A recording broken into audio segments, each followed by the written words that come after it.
तो जय हिंद दोस्तों, स्वागत है आपका अपने यूट्यूब चैनल पर। तो चलिए आज देखते हैं कि डिफेंस में क्या क्या घटनाएं हुए हैं। तो चलिए बिना देर किए करते हैं अपनी वीडियो शुरू।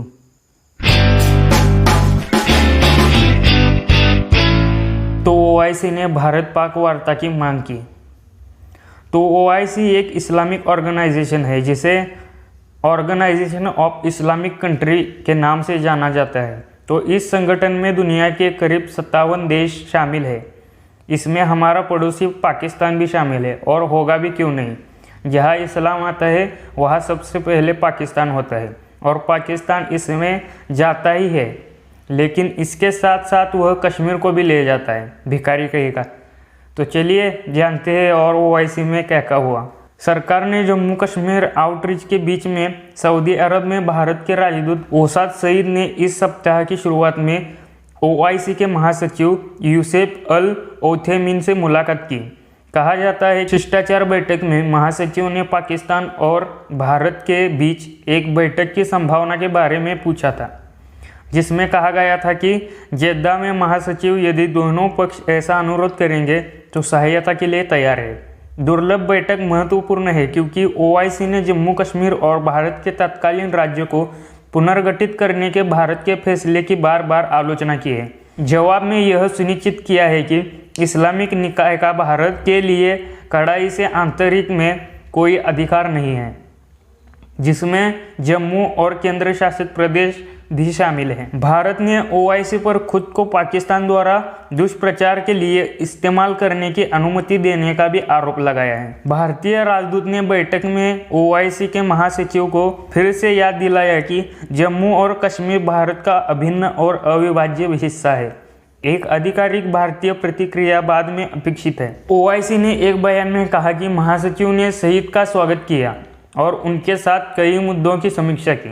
भारत में मुसलमान की स्थिति के साथ साथ जम्मू और कश्मीर विवाद, इस मुद्दे पर किसी भी एक तरफा कार्रवाई का विरोध करने वाले संयुक्त राष्ट्र और ओआईसी के प्रासंगिक प्रस्तावों पर उन्होंने जाहिर तौर पर भारतीय राजदूत को ओआईसी जनरल सचिवालय की इच्छा से भी अवगत कराया कि ओआईसी विदेश मंत्रियों की परिषद एक प्रासंगिक तत्वों प्रस्तावों के अनुरूप विवादित क्षेत्र में एक प्रतिनिधिमंडल भेजा जाए। पाकिस्तान ने बुधवार को दावा किया कि ओआईसी ने जम्मू कश्मीर विवाद पर संगठन की सिद्धांतिक स्थिति को रेखांकित किया था और इस मुद्दे पर संगठन के लगातार और लंबे समय से समर्थन की सराहना की।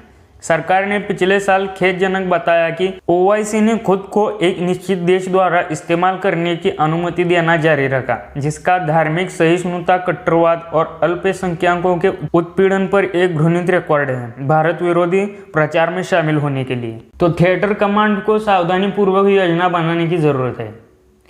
जबकि लोकतंत्र को शासन का सबसे विकसित साधन माना जाता है, राष्ट्र ने केवल परिपक्व और विकसित लोकतंत्र के रूप में अपने विकास पर गर्व करते हैं, बल्कि दूसरों को भी इसका पालन करने के लिए प्रोत्साहित करते हैं। हालांकि एक लोकप्रिय जनादेश के आधार पर सार्वजनिक धारणाओं को बदल रहा है, जो राष्ट्रों के मार्ग को अज्ञात रास्तों पर ले जा सकता है और वादा किए गए परिणाम नहीं दे सकता है। एकीकृत थिएटर कमांड के गठन पर राष्ट्रीय सैन्य विमर्श में कुछ ऐसा होता दिख रहा है। तो वायुसेना ने नया B-21 रेडर कलाकार प्रतिपादन जारी किया। वायुसेना ने आज एक नया B-21 रेडर कलाकार जारी किया, जो साथ में तथ्य पत्रक के साथ ग्राफिक प्रस्तुत करता है। पिछले रेडरिंग की तरह यह रेडरिंग एक कलाकार द्वारा B-21 डिजाइन की व्याख्या है। नया प्रतिपादन एडवर्ड्स एयरफोर्स बेस कैलिफोर्निया के साथ भविष्य के स्टील्थ बॉम्बर को पृष्ठभूमि के रूप में हाईलाइट करता है। एडवर्ड्स AFB पर आधारित 420वीं flight test squadron B-21 raider की भी सभी उड़ान और जमीन परीक्षण की योजना, परीक्षण, विश्लेषण और रिपोर्ट करेगी। तो गाइज कैसी लगी आज की वीडियो हमें कमेंट सेक्शन में बताएं। तो चलिए मिलते हैं अगली वीडियो में, तब तक के लिए जय हिंद, जय भारत।